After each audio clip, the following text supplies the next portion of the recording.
Kita orang Islam diajarin bersih sebelum sembahyang, cuci semuanya.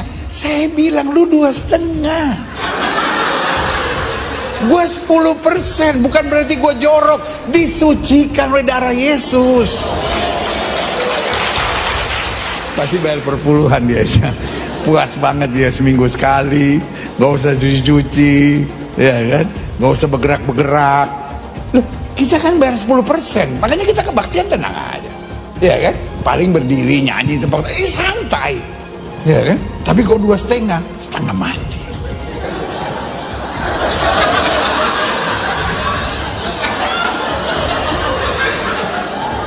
Yang paling berat terakhirnya mesti lipat kaki. Nggak semua orang bisa, iya kan? Kaki mesti dilipat, ayah. Tapi ya udahlah 2,5. Assalamualaikum Beb, mau nanya, teman saya keturunan Nabi Muhammad SAW, tapi tidak berdakwah, apa sia-sia gelar keturunan Nabinya? Enggak lah. Sekarang tanya sama ente, keturunan Nabi Muhammad, para habaib, jangankan dia pekerjaan sia-sia. Andaikan dia gila, tetap dia itu habib. Karena ini zatiyun, masalahnya zat, darah, daging. Orang berilmu, ketika ilmunya hilang, dia nggak dipanggil orang alim lagi. Tapi zuriyah Nabi, keturunan Nabi Muhammad, seorang habib, Sayyid Syarif, walaupun dia gila, tapi kehabaiban dia, kesyarifan dia, kesayyidan dia nggak hilang. Kenapa? Karena darah daging, zat. Seperti itu. Jumlah keturunan Nabi di Indonesia terputus nasabnya sehingga perlu diragukan. Perdebatan soal keaslian keturunan Nabi semestinya sudah cukup menyadarkan umat bahwa silsilah dicatat oleh manusia dan karenanya bisa mengandung gaib. Terbongkarnya jual beli gelar Habib merupakan bukti lain bahwa status Habib bisa saja didapatkan dari rekayasa. Karena itu, fanatisme terhadap keturunan Nabi patut dikritik. Hal itu juga mengingkari kodrat bahwa setiap manusia terlahir setara. Dulu kan ada Jokowi sama Prabowo. Nah, ibu dulu dukung siapa? Prabowo. Dulu. Memang kalah, jadi sekarang masuk Anies kita. Kenapa sekarang nggak dukung Prabowo, Bu? Nggak mau. Kenapa? Karena kita udah tahu rahasianya di TV, walaupun kita nggak tahu sebelumnya. Sekarang kita udah tahu rahasianya di mobil, di HP, di TV. Dan sekarang kita coba dulu mana yang terbaik, ya.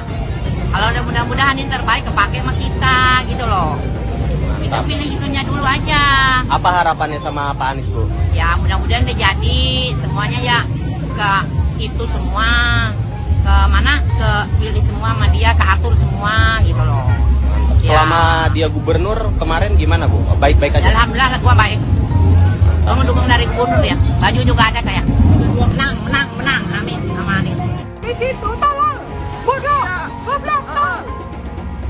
Iya. Ibu doang sih. Ya, dari ujung ke ujung nih. Ibu doang paling pintar. Kamu salah, kamu puasa ya, kamu saleh ya. Iya, tapi kamu berbohong ya. Kamu bilang tidak punya uang ya. Padahal kamu ditinggal sama keluarganya, sama orang tuanya yang pulang kampung. Ya, berarti kamu berbohong. Berarti kamu itu orang munafik. Kamu bukan orang Islam, tapi kamu setan. Itu aja cukup, selesai. Tidak pakai perhitungan, saya telepon langsung kepada Allah Ta'ala.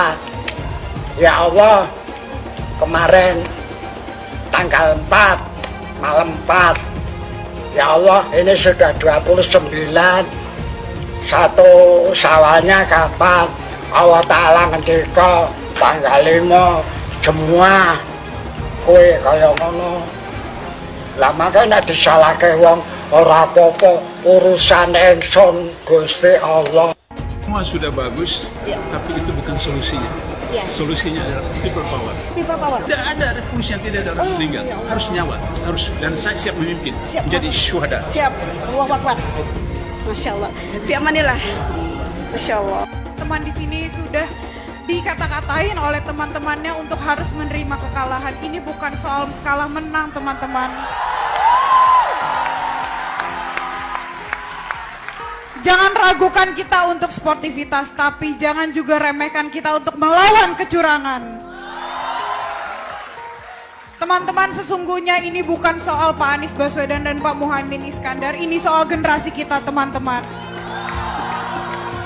Apakah kita sudah siap menjadi generasi yang menghalangi yang menghalalkan segala cara untuk mendapat kekuasaan. Saya tidak mau berada di generasi-generasi tersebut. Kita melawan bukan untuk siapa-siapa, untuk anak cucu kita nanti bisa mengikuti pemilu dengan penuh keadilan. Ya, ini banyak pendeta kami bawa sini supaya bisa ngatasi. Ngomong kamu, apa alasanmu? Kenapa kamu tiba-tiba kamu ke sini untuk mengganggu, memberhentikan orang jangan sampai ada ibadah di sini? Adakah kami pergi melarang kamu sholat di sana? Bicara, apa alasanmu? Ikut-ikutan siapa? Warganya mana? Panggil wargamu yang kau bilang ikut-ikutan warga. Ada, orang di belakangmu pasti ada. Memang nada saya harus keras. Apa? Siapa-siapa supaya nanti jangan lagi anu. Aku gak bisa berhenti nangis dari kemarin. Setiap ngeliat pipi Abah, aku selalu nangis. Tapi aku udah kasih suara aku buat Abah dan keluarga aku juga udah kasih suaranya buat Abah. Abah tuh terlalu sia-sia, Bah. Aku gak jadi presiden tuh. Aku gak mau nangis, aku gak boleh nangis karena aku lagi kerja. Gak boleh. Aku lagi kerja. Aku gak boleh nangis, gak boleh nangis. Tapi gak bisa. Setiap video Abah masuk FYP aku selalu nangis. Aku gak bisa tahan air mata aku. Buat aku tuh gak nangis.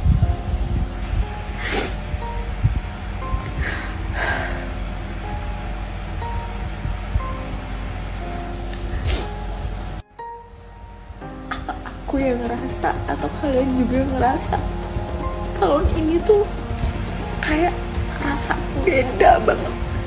Magnetnya Abah tuh terlalu kuat. Buat aku yang dulu tuh bodo amat sama siapapun calon presiden, dan tahun ini tuh kayak ini tuh harus diperjuangin, anjir. Udahlah, aku gak kuat. Kami menuntut panjenengan mau menandatangani pernyataan mendukung hak angket dan pemakzulan Jokowi. Bagaimana? Dan panjenengan sebagai Bapak Ketua DPR mau bersama dengan rakyat menyampaikan aspirasi panjenengan. Hati-hati Bapak Ibu, jangan main-main. Panjenengan bisa main-main dengan kami rakyat. Tapi penduduk langit akan mencatat semua perbuatan panjenengan. Akhirat itu tidak ada pembelanya, tidak ada pengacaranya. Kami menolak pemilu curang. Dan kami menolak politik dinastik di negara ini. Oleh sebab itu, saya mewakili emak-emak yang hari ini menangis karena kondisi ekonomi semakin berat. Sebagai seorang muslim, mengajak panjenengan semua, kalau panjenengan masih merasa manusia, mari berjuang bersama kami untuk negara ini. Saya takut kalau kita diserahkan pada pemimpin yang dolim. Nyuruh kita untuk wajib pilih Anies. Gak masalah, itu adalah hak dia. Yang jadi masalah alasannya. Dia bilang kita wajib milih Anies karena Anies Baswedan itu Imam Mahdi. Ini makanya buat yang ngomong kayak gitu, gua saranin mending tobat dah. Habis itu mikir, sejak kapan Imam Mahdi kalah sama Prabowo? Oh, Prabowo kalah gimana lawan Dajjal, Bang? Ya Allah.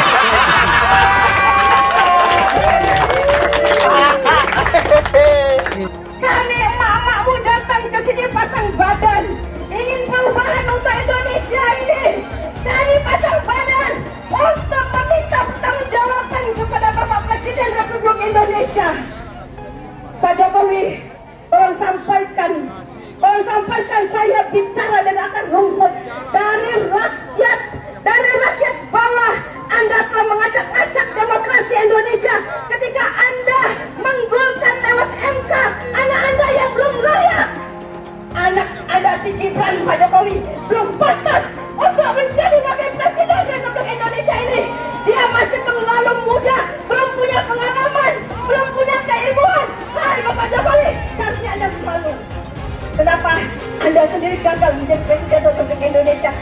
ini kami mama ekonomi susah, dan Anda juga bersama menteri-menteri Anda mempersilahkan banyaknya TKA Cina masuk ke Indonesia, sementara anak-anak kami banyak pengangguran. Sekali lagi, hari ini kami dari akar rumput akan teriak, Bapak Jokowi, Anda sudah gagal menjadi Presiden Republik Indonesia, selayaknya Anda mundur. Kami sebagai rakyat menuduh bahwa KPU berbuat curang, karena hasil keputusan itu harus sesuai dengan CA1 Plano. Setuju. Apapun yang Alhamdulillah hari ini kita bisa berbuka puasa bersama dengan KPU. Ampun sih. Dan kami ingatkan bahwa pada hari ini kami rakyat datang ke sini dari berbagai provinsi untuk menunjukkan kepada Bapak Jokowi bahwa kami tidak terima dengan pesta demokrasi hari ini yang ugal-ugalan. Dan kami meminta dan mengingatkan bahwa tugasnya kalian adalah melindungi, mengamankan semua aspirasi yang akan menyampaikan aspirasi di tempat ini. Jangan sekali-kali kalian gunakan alat-alat bersenjata itu untuk melukai para peserta aspirasi. Jika satu tetes darah, tolong Bapak di tempat ini, maka kami seluruh Indonesia akan berdoa untuk minta supaya Jokowi untuk tolak dan pimpinan aksi merapat di bawah. Aku pilih 02, tapi ada yang bilang pendukung 02 itu bukan orang cerdas. Tapi nggak apa-apa, memang aku bukan orang yang cerdas. Tapi setidaknya aku bukan orang jahat, dan yang paling penting aku ini masuk waras. Karena percuma juga cerdas, tapi kelakuan seperti orang yang tidak waras.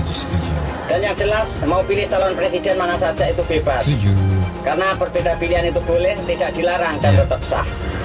Jadi tak perlu lagi merendahkan, menghina kalau pendukung paslon lain itu semuanya goblok dan pendidikannya rendah. Ingat, dengan cara kau merendahkan orang lain tidak membuat dirimu terlihat cerdas dan gagah, tapi akan terlihat jauh lebih rendah daripada sampah.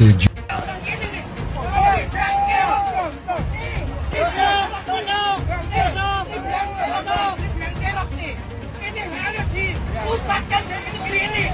Setuju ya?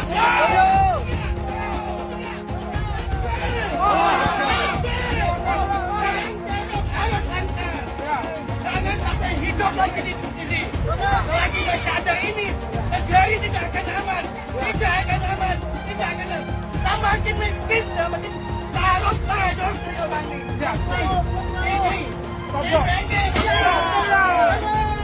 Allah Akbar.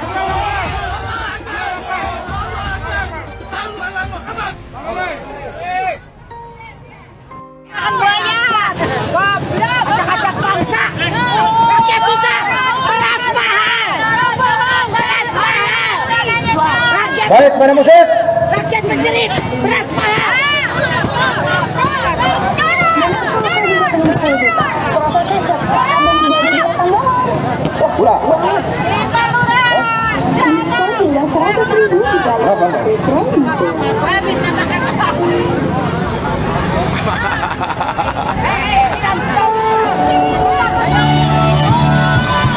Tangkap Jokowi! Adili Jokowi! Penjarakan Jokowi! Miskinkan Jokowi! Cabut hak politiknya! Itu yang saya tuntut.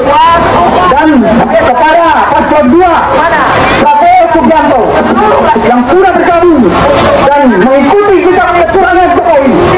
Ingat, rakyat sudah pintar, rakyat tidak bisa dibohongi. Untuk itu saya akan terus menuntut dan kepada Tito Karnavian yang sedang menjabat menjadi menteri pada saat ini, jangan seenaknya menunjuk pemimpin-pemimpin daerah. Hanya itu yang ingin saya sampaikan. Aduh, mohon maaf. Hello, Kubu 02. Saya sebutin aja deh, si Gibran dan Pak Wowok. Makan gratisnya makan yang apa dulu dong? Minum susu basi. Makan gratis, makanan apa dulu? Aduh deh, aduh ya Allah. Zaman gini kok makan gratis. Hai, jangan mau dibodoh-bodohin dengan bocah kencur. Bocah kencur yang nggak ngerti apa-apa. Sekolah aja, mohon maaf tanda kutip, mau memimpin negeri terbesar ini. Hai rakyat, sadar kalian. Jangan cuma dimakan gratis. Hello, sadar kalian, cerdas. No. Nggak setuju? Tidak setuju. Makan gratis nggak setuju. Makan gratis kami masih sanggup. Namanya kami makan, kami hidup. Kalau kalian setuju dengan makan gratis, karena hidup kalian berarti tergantung oleh kubu 02. Berarti kalian bodoh. Mantap. Bodoh. Oke Bu. Oke, jangan. Ibunya semangat banget nih guys. Bu, Allah bilang apa? Qatiluhum, lawan mereka. Betul, kita harus revolusi. Allah yang bilang, yu'adzibumullah, Allah yang akan mengazab mereka. Tapi kita harus turun yang banyak. Turun 2 juta orang. Semua nanti tanggal berapa kita rame-rame turun. Ini perintah Allah. Karena mereka sudah zalim, mereka sudah jahat, maka Allah perintah qatiluhum, yu'adzibumullah biaidikum. Allah akan hancurkan mereka. Tapi lewat tangan kita. Tangan kita ngapain? Turun ke bawah, kita ikut sama-sama. Ya Rab, aku hadir. Hadir seluruhnya. Umat Islam, umat-umat yang beriman harus hadir nanti tatkala ada kita akan mengadakan. Turun ke jalan, jangan cuma 100.000, 2 juta orang harus turun. Seluruh Indonesia serukan untuk mereka datang. Bahwa ini perintah Allah dan kita laksanakan sami'na wa ata'na. Seharusnya pemilu diulang sampai Anies menang. Rakyat sudah cerdas, sudah pintar, banyak. Tidak mau dibodohi lagi oleh order-order atau pecundang-pecundang pengkhianat-pengkhianat bangsa yang merongrong rakyat Indonesia, yang menghancurkan kedaulatan Indonesia. Ingat, kami merasa dicurangi. Saya tetap melawan. Saya akan turunkan pasukan-pasukan, bahkan rakyat Indonesia saya serukan semuanya harus turun di jalan. Kampung KPU, kampung KPU, kampung KPU. Takbir! Takbir! Bismillahirrahmanirrahim. Bismillahirrahmanirrahim. Bismillahirrahmanirrahim. Mengenai kecurangan, caleg itu ada saksi di TPS, partai ada saksi di TPS, capres, cawapres, kandidat ada saksi di TPS. Di TPS ada Bawaslu, aparat juga ada di sana. Terbuka untuk diambil gambarnya. Saya kira pengawasan yang berlapis-lapis seperti ini akan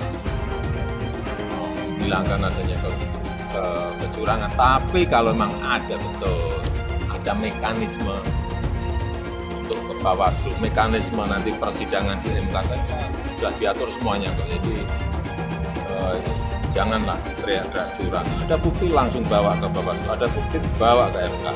Orang-orang yang kalah itu harusnya sudah kasih pidato pengakuan. Kasih pidato pengakuan kekalahan, bukan malah mencoba untuk membuat hiruk pikuk, ya, apalagi kemudian mencari jalan lain di luar prosedur yang diberikan. Kalau sengketa hasil pemilu kan dan pelanggaran-pelanggaran itu prosedurnya sudah diberikan. Ya, pelanggaran lewat Bawaslu. Ya, kalau ada persengketaan hasil lewat Mahkamah Konstitusi. Tapi tampaknya dua pihak yang kalah tidak mau untuk menjalani prosedur itu. Mereka malah ingin mengalihkan prosedurnya ke proses politik. Kalau ke proses politik itu sebenarnya bukan pemilunya yang memenangkan Prabowo Gibran yang akan mereka utak-utik. Ya, yang akan mereka utak-utik adalah pemerintahannya Pak Jokowi. Jadi kalau bisa Pak Jokowi tetap berusaha untuk dimakzulkan, berusaha untuk diturunkan, ya, karena ada hak angket yang ingin mereka coba. Walaupun menurut saya hari ini itu sama sekali tidak mendapatkan dukungan dari masyarakat. Jangan lupa, umat Islam di jagat raya salatnya tidak akan diterima oleh Allah Subhanahu wa Ta'ala kalau tidak mau mendoakan Habib. Umat Islam mulai gaya, mulai mengkoreksi Habibnya, mulai mengkoreksi ulama-ulama dari anak cucu Nabi Muhammad SAW. Orang yang seperti itu mirip dengan iblis. Aneh sekaligus sangat mencengangkan ketika ada seorang Habib Habib Novel Alidrus, mengatakan umat Islam mulai gaya, mulai berani mengkoreksi Habibnya. Pertanyaan saya, umat Islam yang mana yang Anda katakan bergaya? Umat Islam Indonesia atau umat Islam yang mana? Lantas ketika Anda memiliki nasab Habib, ketika ada kekeliruan, ada kesalahan, ada kepleset, apakah kemudian kita tidak boleh mengkoreksi? Apakah tidak boleh mempertanyakan kalau memang DNA Habib Anda dan kawan-kawan Anda misalnya nggak mau diusik, silahkan cek DNA. Itu kalau yang benar-benar Habib, bukan malah menjelek-jelekan santri, menjelek-jelekan pribumi, menjelek-jelekan umat Islam dengan mengatakan gaya dan sebagainya macam. Ini kan keblinger cara berpikirnya. Misalkan kita sebut si Bahar Smith tuh, statementnya apa? Berguru pada satu Habib yang jahil, bodoh gitulah kasarnya ya. Itu lebih baik dibanding belajar atau menuntut ilmu dari 7 orang kiai atau ustadz. Ini kan otaknya di mana? Itu kan hadis nggak ada, hadis palsu. Bahkan di hadis palsu mungkin nggak ada, itu ngarang sendiri dia dari mulut kotornya. Jadi inilah yang kemudian dikatakan ulama-ulama su, ulama-ulama yang kemudian memakai ayat-ayat dalil untuk kepentingan dirinya pribadi. Orang yang mengaku dirinya Habib atau zuriat Nabi, yang paling terkemuka itu adalah suara-suaranya Bahar bin Smith. Ini tentu saja sebuah bentuk kemunafikan yang dilakukan oleh mereka yang menyebut dirinya keturunan Nabi. Omong kosong itu. Malah ketika diingatkan, mulutnya bukan makin baik, malah makin kasar, menuduh orang curut. Dan yang lebih hebat lagi, saya ada nonton juga itu, ada yang mengatakan Habib yang lain lagi, aku dirinya Habib. Itu siapa yang mengawini Syarifah, itu nggak akan ditegur nanti oleh Rasulullah di hari akhirat. Itu nggak mungkin Nabi Muhammad akan berbicara seperti itu. Habib Bahlul lebih baik para 70 kiai. Keyakinan agama apa gitu ya. Kalaupun ini hadis, itu harus ditolak. Nggak mungkin itu hadis, karena hadis harus korelasi dengan Al-Quran, dan yang kedua hadis itu harus cocok dengan logika. Ini nggak ada dasarnya, apalagi kitab gitu. Para Habib ini mencoba ya membangun kasta baru dalam Islam gitu. Kasta, tolonglah saudara-saudara yang mengaku zuriat Nabi itu jangan dirusak lah yang sudah berjalan selama ini. Jangan dipecah dengan adanya kasta-kasta baru, mengatasnamakan Tuhan, mengatasnamakan Nabi Muhammad. Seolah-olah kalian ini pemegang kunci surga. Mereka menyatakan dirinya mulia, kita jauh lebih mulia. Ayo, dalam bidang apa? Prestasi apa? Mana ada Yaman berprestasi? Tionghoa banyak. Dari bulu tangkis macam-macam, dari kegiatan bisnis, keren gitu. Kalau si Dowir Habaib, nggak ada apa-apanya. Makanya dia jualan nasab, karena kalah bersaing dengan pribumi dan Tionghoa. Mereka tuh pemalas, pembohong, ngaku-ngaku cucu Kanjeng Nabi. Ya nggak bisa, mereka aja rezekinya dari pribumi kok gitu. Kalau pribumi rezekinya dari kerja keras. Jangan takut ngomong Habib Dowir, Habib goblok. Karena Habib itu sudah menghina duluan. Habib itu ngatain pribumi itu ahwal, tidak sederajat. Ngomong karomah itu bohong semua itu. Habaib itu. Memadamkan api neraka jahanam mi'raj. Berapa kali, 70 kali sehari. Datuknya itu bisa membuat rantai emas dari yang dibentangkan dari langit ke bumi. Ya kan goblok gitu. Itu gitu, goblok gitu. Nggak masuk akal gitu. Kenapa? Goblok yang nggak apa-apa gue bilang goblok Habaib. Karena Habaib sudah mengatain gua ahwal, sudah mengatain gua tidak sederajat. Satu Habib, walaupun Habibnya jahlun, maksudnya bodoh kata Iwan, itu ukurannya perbandingannya amat 70 kiai yang alim. Kami adalah majikan kalian. Kami adalah pemilik bangsa. Kami adalah pemilik kedaulatan Indonesia. Karena Anda saudara. Pancasila Soekarno, ketuhanan ada di pantat. Anak Tuhan dari mana? Kalau Yesus anak Tuhan, bidangnya siapa? Besok di seluruh wilayah Indonesia kami katakan dan karena di salib itu ada jin kafir. Karena di salib itu ada jin kafir. Karena di salib itu ada jin kafir. Haleluya. Kepalanya ke kiri apa ke kanan? Kepalanya ke kiri apa ke kanan? Kita percaya salib itu lambang mulia, bukan jin. Kok ketawa? Aku nggak nyindir siapa-siapa loh. Kalau para Habib tidak berani tes DNA, jangan disanjung-sanjung. Apalagi ajaran yang disampaikannya penuh dengan kata-kata kotor sebagai ujaran kebencian. Bisa jadi Habib ini merupakan cucu palsu. Jangan terus membodohi masyarakat dengan menjual nazab. Seakan-akan keturunan Arab derajatnya di atas pribumi dan di atas keturunan Cina. Seakan-akan Cina itu di bawah orang Arab. Tapi saat ini, negara Cina sudah menjadi nomor 1 di dunia. Arab seharusnya belajar ke negeri Cina. Seperti kata kitab suci, belajarlah sampai ke negeri Cina. Jangan mau lagi kita dibohongi dengan nazab-nazab yang mengaku-ngaku sebagai Habib atau keturunan Nabi.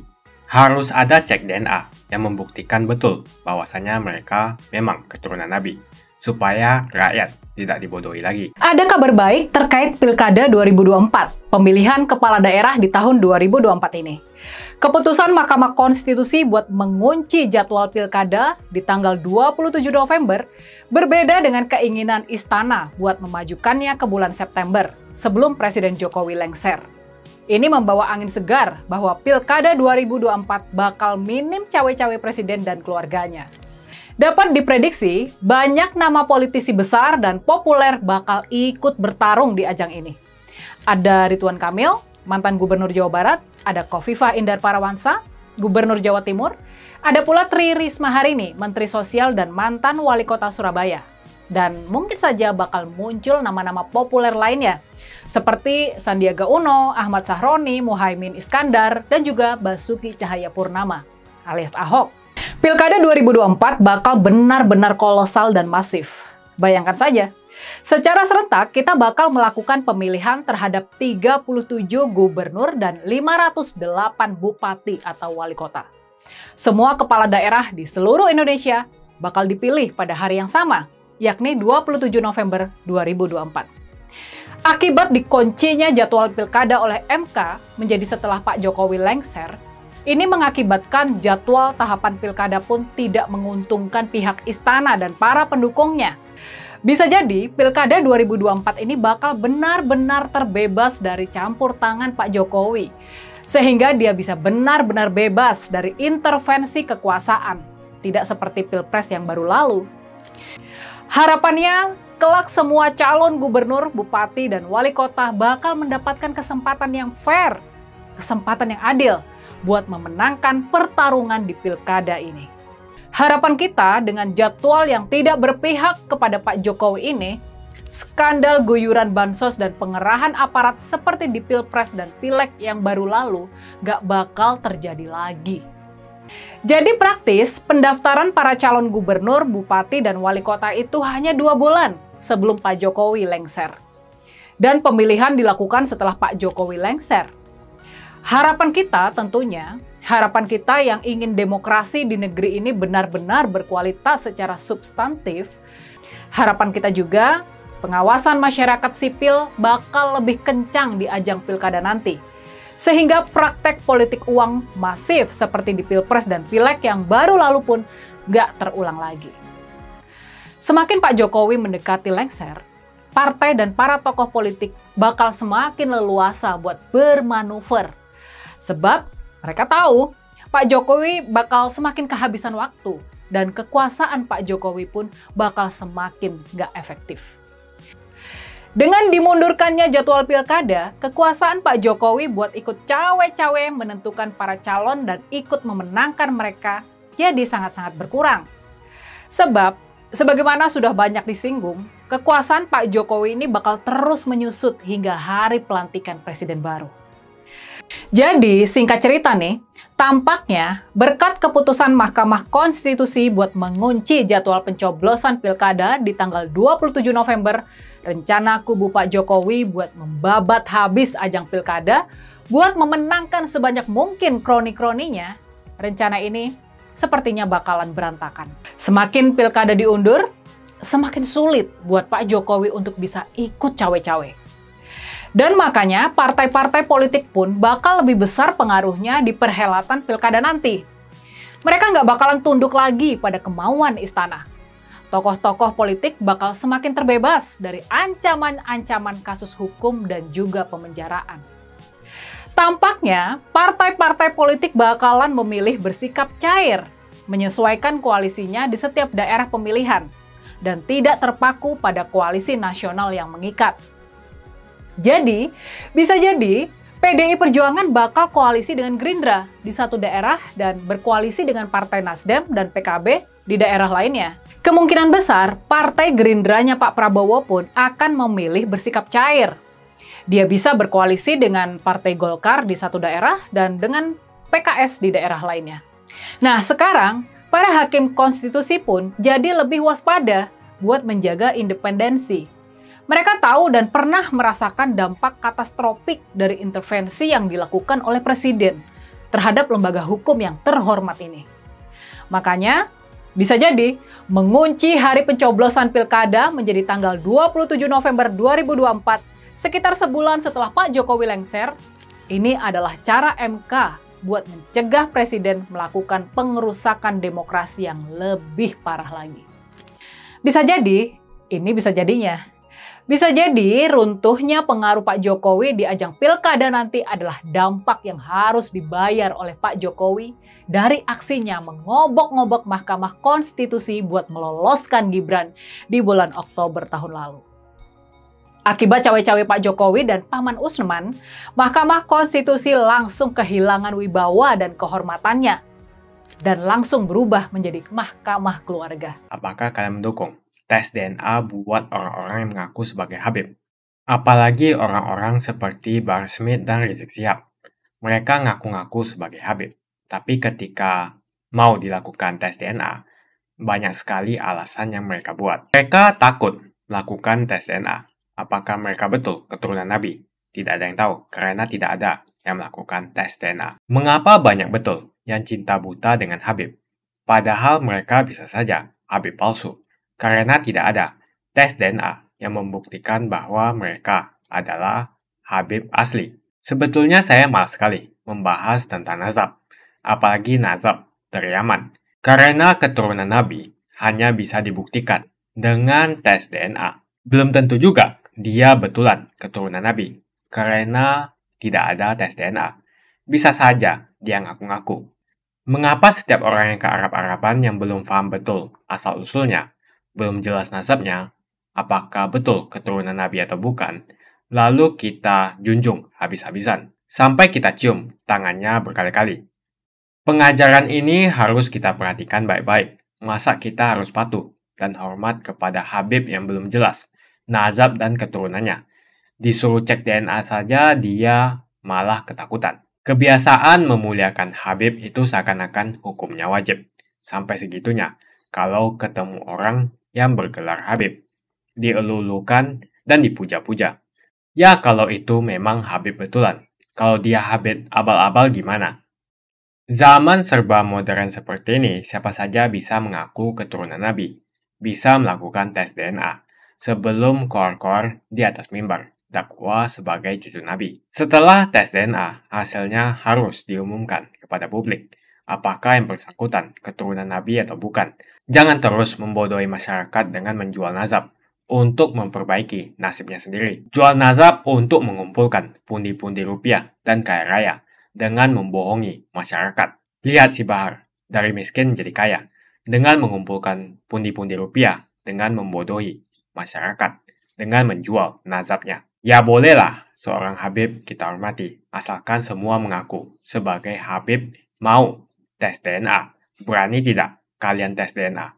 Hasilnya diumumkan di masyarakat. Itu baru adil. Kalau para Habib tidak berani tes DNA, jangan disanjung-sanjung. Apalagi ajaran yang disampaikannya penuh dengan kata-kata kotor sebagai ujaran kebencian. Bisa jadi Habib ini merupakan cucu palsu. Adapun keturunan Arab ini biasanya tidak perlu dipanggil Habib. Hal ini dilakukan agar tidak ada perbedaan kasta. Seakan-akan keturunan Arab derajatnya di atas pribumi dan di atas keturunan Cina. Dan orang pribumi sering sekali menyindir Cina-Cina. Seakan-akan Cina itu di bawah orang Arab. Tapi saat ini negara Cina sudah menjadi nomor 1 di dunia. Yaman atau Arab bisa apa? Arab seharusnya belajar ke negeri Cina. Seperti kata kitab suci, belajarlah sampai ke negeri Cina. Jadi jangan sampai kalian mencintai orang yang ngaku Habib melebihi cinta kalian terhadap orang tua, bapak, ibu, saudara, dan guru-guru Anda. Mengapa sampai sekarang masih banyak orang yang mencintai Habib tanpa melihat asal-usulnya, tanpa mengetes, cek DNA dia. Siapapun orangnya, mau Habib, mau Kiai, mau Bunyai, mau Gus, mau Neng, mau pejabat, mau guru, TNI, polisi, mau rakyat biasa, atau siapapun dia, kalau ngajari untuk membenci orang lain, jangan diikuti. Seperti ajaran Rizik Syihab, Bahar Smith, Abdul Somad, dan penceramah pengujar kebencian lainnya. Bagaimana opini kalian semua? Tuliskan opini kalian tentang gelar Habib. Apakah mereka pantas untuk dilakukan cek DNA? Untuk memastikan mereka betul keturunan Nabi. Jangan mau lagi kita dibohongi dengan nazab-nazab yang mengaku-ngaku sebagai Habib atau keturunan Nabi. Harus ada cek DNA yang membuktikan betul bahwasanya mereka memang keturunan Nabi, supaya rakyat tidak dibodohi lagi. Jika kalian setuju dengan pendapat saya, pastikan Anda semua like video ini.